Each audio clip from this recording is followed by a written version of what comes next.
বলতে চাই সেটি হচ্ছে যে ভারতে যেমন হিন্দুত্ববাদ রাজনীতি বিজেপি আছে, আরএস আছে, বাংলাদেশে কারা আছে? শুধু বাংলাদেশ ভারতে শুধু বিজেপির সমালোচনা করলেই আমাদের শেষ হবে না রাজনীতি। এর সঙ্গে যুক্ত করবে এদেশেও যারা বিজেপির মতন যারা এদেশে রাজনীতি করছে ধর্ম নিয়ে, যারা মাজারা ভাঙছে, যারা মানুষের সাধারণ মতকে স্মৃতি লঙ্গিকে যখন তখন ধরে পিটাচ্ছে, মারছে, কথা বলতে দিচ্ছে না, এরাও কিন্তু বাংলাদেশের বিজেপি।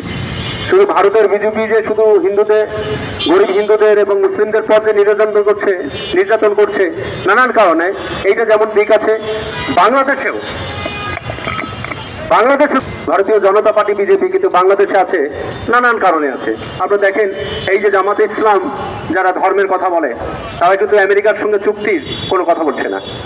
তারা নির্বাচনের খালেদা জিয়ার আপনার যেদিন জানাজা হয় সেদিন ডয়েচ ভ্যাল একটি রিপোর্ট প্রকাশ করলো যে তখন সারা বাংলাদেশে ভারত বিরোধী চরম পর্যায়ে, সে সময় জামাত ইসলাম ভারতীয় বাহিনীর সঙ্গে, ভারতীয় কর্মকর্তাদের সঙ্গে বৈঠক করেছে। যার ফলে এখানে বুঝতে হবে ভারতে যেমন বিজেপি শয়তান, সাম্প্রদায়িক শয়তান, বাংলাদেশের সেরকম ধর্মীয় দলগুলোও একই কায়দায় এরা করছে। তার বড় প্রমাণ বাংলাদেশে মাজার ভেঙেছে কারা? মাজার ভেঙেছে কারা? আপনি মাজার যদি ভাঙেন, মাজারের প্রশ্ন তুলেছেন, সেখানে নাচ হয় নাকি? গান হয়, নাচ গান নেশা হয়। ভাই আপনি যদি ইসলামী দাওয়াত দেন, আপনি যে বোঝান, সুপথে নিয়েছেন, আপনি মাজার ভেঙেছেন, বলছেন মাজার হচ্ছে শিরক করা, তাদের গরু ছাগল নিয়ে আসছেন, ফ্যান খুলে নিয়ে আসছেন, বালিশ নিয়ে আসছেন, চেয়ার টেবিল নিয়ে আসছেন, এটা কি ধরনের কথা? অর্থাৎ প্রশ্ন তুলছেন, অভিযোগ তুলছেন যে মাজারে গান বাজনা হয় আর তাদের খাসি খুব ভালো, তাদের গরু খুব ভালো, তাদের টাকা খুব ভালো, মাজারের টাকা খুব ভালো, মাজারের বালিশ, মাজারের চেয়ার, মাজারের ফ্যান সব ভালো। এই যে ভারতে যে বিজেপি আছে, বাংলাদেশেও এইখানে ঠিক সেম কায়দায় এইরকম ধর্মীয় রাজনীতি আছে। এদের চরিত্র একদম হচ্ছে সেম। সেটা কেউ হিন্দুত্ব নিয়ে করে আর বাংলাদেশে করে মুসলমানিত্ব, ইসলাম নিয়ে করে। এই পার্থক্য কোনো নাই। আপনি দেখেন জনগণের সাধারণ সমস্যা নিয়ে কি কথা বলছে এরা, সংসদে কি আলোচনা হচ্ছে, সংসদে কি আলোচনা হচ্ছে বলেন? এই যে আমেরিকার সঙ্গে চুক্তি করেছে ইউনুস সরকার, কি চুক্তি, যে চুক্তি করেছে তার ভিতরে কোনো ধর্মীয় দলের কোনো বক্তব্য আছে? এনসিপির কোনো আছে? এই যে এত পার্টি হয়েছে 5 তারিখের পর, একটা গণতান্ত্রিক পরিবেশ তৈরির পর, এরা কি ভারতের বিরুদ্ধে কোনো কথা বলছে? তারা কি শুধু আমেরিকার চুক্তির বিরুদ্ধে কোনো কথা বলছে? কেউ বলছে না, কারণ সবাই ক্ষমতায় যেতে চায় তারা, এবং সবাই পদ লালন করতে চায়।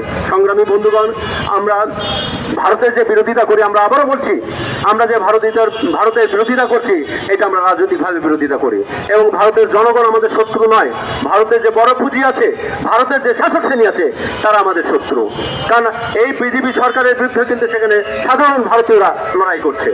সাধারণ ভারতে যাওয়ার পর এই বিজেপি গরুর গোস্ত বলেন এবং পূজা করছেন না, এখানে অকল তুলে নানান ধরনের গরিব হিন্দুদের পরও তারা কিন্তু নির্যাতন করছে। নির্যাতন বিজেপিতে শুধু মুসলমানের পরই করছে, বিষয়টা তা নয়। তারা এখানে দলিত নামে যারা আছে, নিম্ন বর্ণের, কথিত নিম্ন বর্ণের, হরিজন বলেন, দলিত বলেন, নানান বর্ণের যে তাদের মন্দিরে ঢুকা দেওয়া কোনো অধিকার তারা লাগে, এবং সেটা বিজেপি আসার পর চরম কঠোরভাবে হয়েছে। আমাদের সমালোচনা করতে হবে, শুধু ধর্মীয় দিক দিয়ে এই বিজেপি সমালোচনা করলে হবে না। কারণ এটা মনে রাখতে হবে যে বিজেপির বিরুদ্ধে ভারতের জনগণের একটা প্রতিরোধ আছে, এটা মনে রাখতে হবে আমাদের। যদি সবাই বিজেপি করতো ভারতের, তাহলে সারা ভারতে যে প্রদেশগুলো আছে সব জায়গায় বিজেপি জয়ী হতো। কারণ এটা হতে পারে না যে বাংলাদেশে ভারতের যে জনগণ তারা যে সিদ্ধান্ত নিয়েছে, এই সিদ্ধান্ত অনেক বড়। হয়তো পশ্চিমবঙ্গে এই মমতার যে দুর্নীতিগ্রস্ত সাধারণ মানুষের উপর নিপীড়নের জন্য কিন্তু এই বিজেপি আসতে বাধ্য হয়েছে, এটা স্বাভাবিক ব্যাপার। যার ফলে আমাদের ভুলে গেলে চলবে না যে বিজেপি মতো যে রাজনীতি ইন্ডিয়াতে করছে, বাংলাদেশে সে একই রাজনীতি এখানে ইসলামী দলগুলো করছে। যার ফলে আমাদের শুধু বিজেপি সম্পর্কে নয়, এখানকার এই দল রাজনীতিক যারা ভারতের গোপনে চুক্তি করে, গোপনে যাদের আঁতাত আছে, আমেরিকার চুক্তি নিয়ে যারা যেসব ইসলামী দলগুলা কথা বলছে না, তারা সেম বিজেপির বন্ধু। যার ফলে আপনি যদি বিরোধিতা করতে হয়, একদিকে বিজেপি করবে না নিজের দেশে দেশের এইসব ধর্মান্ধ এই ইসলামী দলগুলোর সমালোচনা করবেন না, এটা হচ্ছে একরফা এক বেশি হয়ে যায়। এটা কোনো গণতান্ত্রিক কোনো আলোচনা বা সমালোচনা হয় না। আপনার সমালোচনা করতে হলে বিজেপি যেমন সমালোচনা করতে হবে, সেখানে বাংলাদেশে যারা এখানে সাম্রাজ্যবাদের দালাল, ভারতের দালাল যেসব ইসলামী দলগুলো আছে তাদের এই সমালোচনা করতে হবে এবং তাদের প্রতিরোধ করতে হবে। ধর্মের নামে এখানে দেখেন ব্যাংক করেছে, ধর্মের নামে এখানে চিকিৎসা করেছে, ব্যবসা করে। ধর্ম মানেটা কি? সামাজিকভাবে মানুষকে সহায়তা করা, ধর্মীয়ভাবে তাকে আরো উন্নত করা।